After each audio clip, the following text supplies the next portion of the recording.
Olá, tudo bem? Eu sou a professora Tassiana, professora de língua portuguesa. O assunto da nossa aula de hoje é pronomes e colocação pronominal. Nós vamos falar de um tipo de pronome chamado pronome oblíquo átono. Pronome oblíquo, pessoal, é aquele que exerce a função sintática de objeto, seja ele objeto direto ou objeto indireto. Mas e átono? O que quer dizer essa palavrinha, pronome oblíquo átono? O pronome oblíquo átono é aquele que nunca vem acompanhado de uma preposição, ao contrário do pronome oblíquo tônico, que sempre vem acompanhado de preposição. Por exemplo, o pronome mim. É muito difícil a gente usar o pronome mim sem a preposição para. Nesse caso, nós temos um exemplo claro aí de pronome oblíquo tônico. Nós estamos falando daqueles que não são acompanhados por preposição. Bom, primeiramente, pessoal, para a gente entender as regras de colocação pronominal, é necessário inferirmos qual é o verbo de uma oração, porque o pronome vai depender, a colocação do pronome, ela vai depender da posição do verbo. Então, nós vamos ter pronomes que antecedem esse verbo, vamos ter pronomes que se encaixam ali no meio do verbo e vamos ter pronomes também que são colocados depois desse verbo. Existe uma série de regras para essa colocação pronominal ela se tornar efetiva e está ali de acordo com o que a gramática prescreve para a gente usar. Vamos ver primeiro as regras da próclise. Olha esse nome, pró, antes. É quando o pronome se encaixa perfeitamente antes do verbo. Para isso, nós temos sempre atratores. Mas o que é isso, Tassiana? Atratores. Atratores são palavras atrativas. É isso mesmo, pessoal. Elas atraem, como se fossem um ímã, puxando esse pronome para perto delas. E esse pronome, ficando perto desses atratores, ele é obrigatoriamente colocado antes do verbo, ok? Vamos observar. Palavras com sentido negativo são atratores. Não, nunca, jamais. Não me chamaram para a festa. Qual é o verbo da oração? Chamaram, ok? Eu tenho o pronome me. Vamos ter certeza se esse pronome está sendo utilizado de forma correta? O que eu tenho aqui antes desse pronome? A palavra não, uma palavra de sentido negativo. Então, ela vai puxar para perto, é o ímã. Então, nós temos aqui o me pertinho do não e, consequentemente, antecedendo o verbo da oração. Observem aqui outra palavra atrativa, que é o advérbio ontem, Todos os advérbios funcionam como palavras atrativas. Então, eu tenho o verbo da oração, o verbo é encontrei. Percebam que esse pronome, ele está antecedendo esse verbo. Por quê? Porque o ontem, ele é uma palavra atrativa, um ímã, ele vai puxar para perto esse pronome. Agora, olha só, pessoal. Que engraçada a frase de baixo. Uma simples vírgula pode mudar a minha colocação pronominal? A regra da vírgula é a seguinte, pessoal. Quando eu tenho um adjunto adverbial curtinho, iniciando aí uma oração, principalmente adjunto adverbial de tempo, essa vírgula ela é facultativa, ou seja, ela pode ou não existir. Caso ela exista, eu tenho que analisar a frase sob uma outra ótica, como se não existisse nada aqui. E já que não existe nada, eu inicio minha oração aqui no verbo, o meu pronome não pode iniciar uma oração. Portanto, eu sou obrigada a colocá-lo após o verbo, nesse caso, por conta da vírgula, ok? Então, a vírgula, a análise que eu devo fazer com relação à vírgula é a análise de que é como se não existisse nada que antecede essa vírgula e minha oração começasse ali, no elemento posterior à vírgula, ok? Bom, aí nós temos uma regra muito especial. Especial por quê?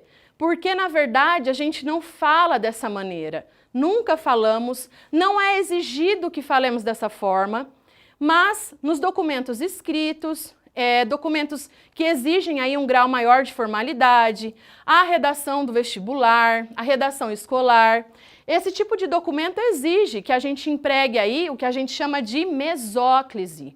Meso, pessoal, significa meio. Então, esse pronome agora, ele vai ficar no meio do verbo. Como assim, professora? No meio? Eu vou desmembrar esse verbo? Sim, a gente vai desmembrar esse verbo. Observem aqui. Há duas condições para que a gente tenha a mesóclise, quando o verbo está no futuro do presente e quando o verbo está no futuro do pretérito. Futuro do presente é o tempo do amanhã. Percebam como esse tempo ele não é utilizado na linguagem usual do dia a dia. A gente costuma utilizar a forma dele, a forma composta, na verdade. Ao invés de trarei um presente, eu vou trazer um presente. Porém, a linguagem escrita ela exige essa formalidade, né, em determinados contextos. E o futuro do pretérito é o tempo do ria, a marquinha dele é ria, para a gente identificar facilmente qual é esse tempo verbal. Então, observemos a frase a seguir. Dar-te-ei um presente. Nós temos aqui o pronome, percebam que ele está aqui no meio do verbo. Esse verbo, pessoal, se ele não tivesse o pronome, ele seria darei. Darei é um verbo no futuro. Bom, eu não posso escrever te darei um presente? Não, porque eu não posso também, de acordo com a gramática normativa, com a linguagem formal, não posso começar uma frase ali por pronome. Portanto, pessoal, o correto é a gente desmembrar esse verbo. Primeiro eu coloco o infinitivo dele, depois o pronome e a terminação pessoal, ok? Então a construção correta fica dar-te-ei um presente. Da mesma forma, se eu não tivesse o pronome aqui, o verbo seria o quê? Daria. Olha a marquinha que fácil de identificar. Bom, não posso começar por um pronome, minha frase.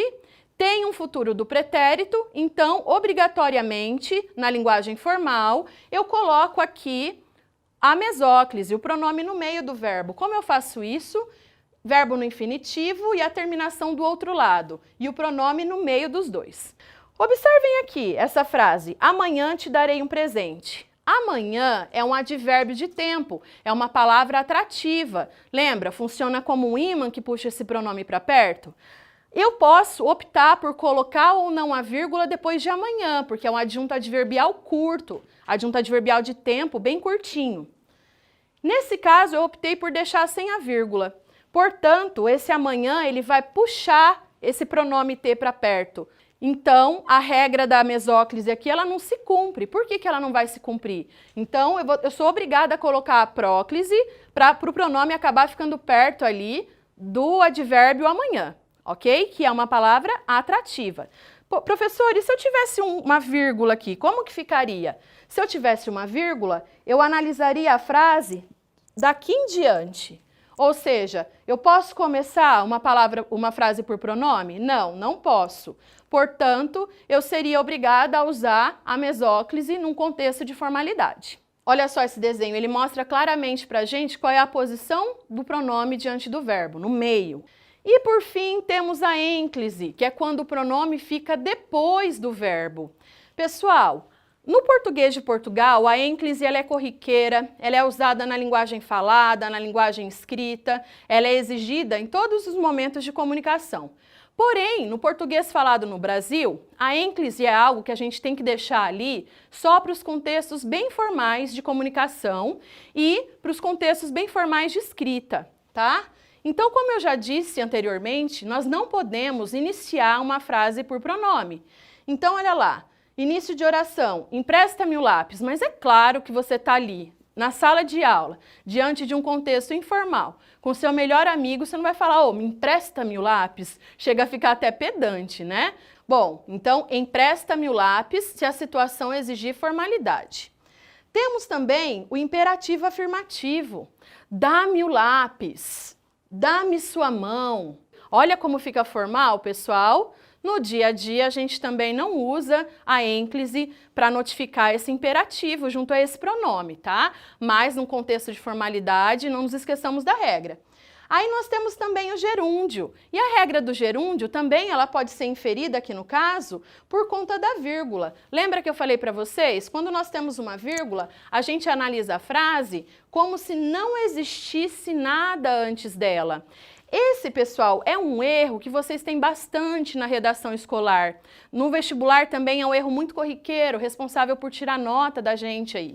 Então vamos prestar atenção. Eu analiso como se eu não tivesse nada antes. Se eu não tenho nada, eu posso começar a minha frase por pronome? Não, eu não posso começar por pronome. Portanto, a ênclise nesse caso, ela é a melhor opção, tendo em vista que trazendo não está no futuro do presente, não está no futuro do pretérito, então eu me vejo aí na obrigação obrigação de utilizar o pronome depois do verbo. Nossa aula de hoje, então, pessoal, abrangeu a questão dos pronomes e da colocação pronominal.